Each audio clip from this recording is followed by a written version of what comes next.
Hello, everybody.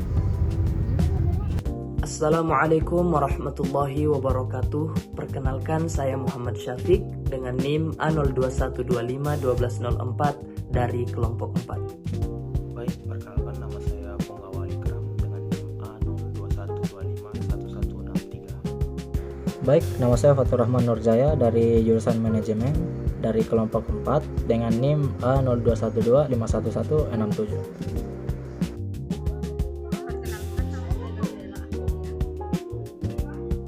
Perkenalkan, nama saya Felicia Indika Dosen.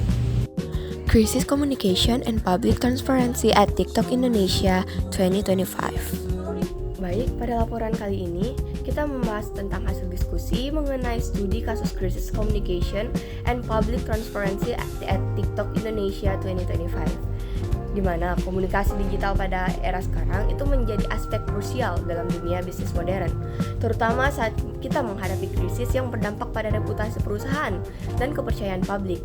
Nah, di era digital sekarang, berbagai hambatan komunikasi seperti pesan yang berlebihan, miskomunikasi lintas budaya, dan kurangnya nuansa emosional dalam teks itu semakin sering terjadi. Di mana kasus ini menggambarkan bagaimana TikTok Indonesia menghadapi krisis communication setelah pemerintah melakukan pembatasan sementara terhadap TikTok Shop 2.0 dengan alasan perlindungan data dan persaingan yang tidak adil. TikTok Indonesia merespon situasi tersebut dengan pendekatan komunikasi yang bersifat strategis dan transparan melalui konferensi pers yang berbasis live streaming.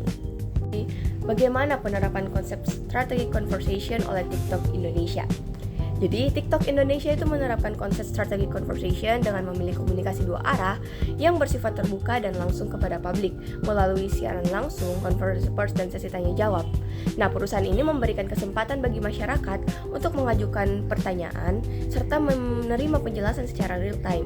Jadi, pendekatan ini dia menunjukkan keseriusan TikTok dalam menjaga transparansi, membangun dialog dengan customer, serta meredam spekulasi yang dapat memperburuk krisis yang terjadi. Mengapa kekayaan saluran video langsung dan interaksi media sosial itu lebih efektif dibandingkan pers formal atau siaran pers? Nah, jadi di sini menurut saya video langsung dan interaksi secara real time itu memungkinkan kita atau audiens itu melihat keaslian dan dapat merespon dengan segera sehingga keterlibatan audiens atau engagement-nya itu lebih tinggi dibandingkan dengan siaran pers yang hanya menggunakan satu arah. Kemudian itu konten yang bisa ditanggapi langsung itu seperti live, terus komentar, terus reaksi itu membangun kedekatan dengan audiens dan mempercepat penyebaran melalui rekomendasi teman serta algoritma platform yang dia pakai. Nah, terus ini media sosial di sini memperluas jangkauan dengan potensi menjadi viral lebih cepat karena daripada itu siaran pers tradisional yang biasanya terbatas pada distribution channel konvensional. Terima kasih. Saya akan menjelaskan soal nomor 3, yaitu berdasarkan studi kasus krisis di TikTok Indonesia tahun 2025, strategi komunikasi yang digunakan kemungkinan besar memperkuat citra publik dan kepercayaan karyawan melalui elemen-elemen berikut, yaitu public image, transplantasi, dan akuntabilitas dengan mengadakan konferensi pers yang disiarkan langsung seperti live streaming, press conference, dan sesi tanya jawab. TikTok Indonesia itu menunjukkan keterbukaannya kepada publik. Selanjutnya itu menggunakan saluran reach, yaitu menggunakan live video seperti TikTok Live dan interaksi media sosial lebih aktif dibandingkan rilis pers formal karena bersifat personal dan menyediakan umpan balik cepat. Selanjutnya adalah kecepatan merespon secara langsung melalui siaran live memungkinkan perusahaan untuk mengatasi misinformasi dan memberikan narasi yang jelas dengan cepat yang sangat penting dalam lingkungan yang bergejolak. Yang kedua itu memperkuat kepercayaan karyawan. Nah, kepemimpinan yang jelas dengan country head langsung memimpin komunikasi, hal ini menunjukkan kepemimpinannya yang kuat. Terus visi dan misi yang jelas, komunikasi krisisnya dan efektif, memberikan perhatian langsung kepada visi, nilai, dan hasil yang diinginkan. Nah, hal ini meyakinkan karyawan bahwa manajemen memiliki rencana yang terarah dan nilai-nilai perusahaan yang tetap dijunjung. Selanjutnya adalah membuka komunikasi atau strategi conversation.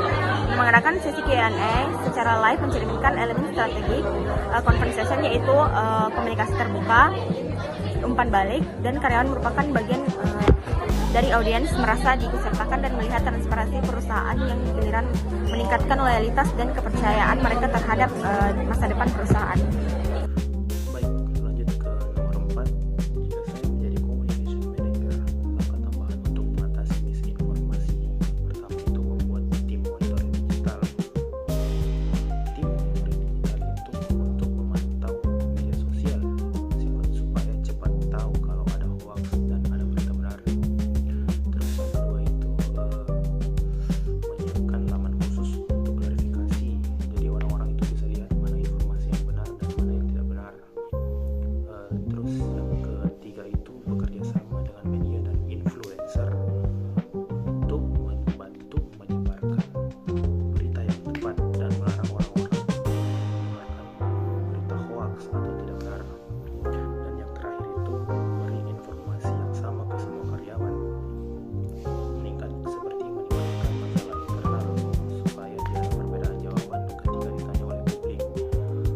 Contohnya itu kalau perusahaan bilang fitur TikTok Shop akan diberhentikan sementara, nah semua karyawan itu harus tahu dan mengatakan hal yang sama, bukan malah ada yang bilang kalau TikTok Shop akan ditutup secara permanen.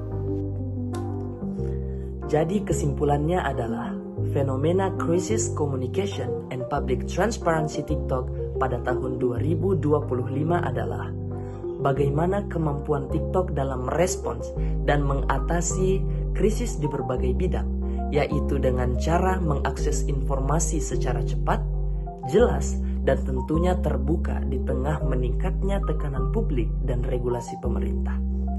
Transparansi juga menjadi kunci utama dalam menjaga kepercayaan pengguna terkait isu keamanan data, moderasi konten, maupun operasional bisnis seperti TikTok Shop. Cara TikTok dalam mengembangkan inovasi dan juga pengaksesan informasi sangatlah menentukan citra dan legitimasi media sosial di mata masyarakat Indonesia. Sekaligus hal ini menunjukkan bahwa bagaimana perusahaan teknologi besar mampu dan harus beradaptasi serta bertanggung jawab dalam ekosistem digital yang terus berkembang.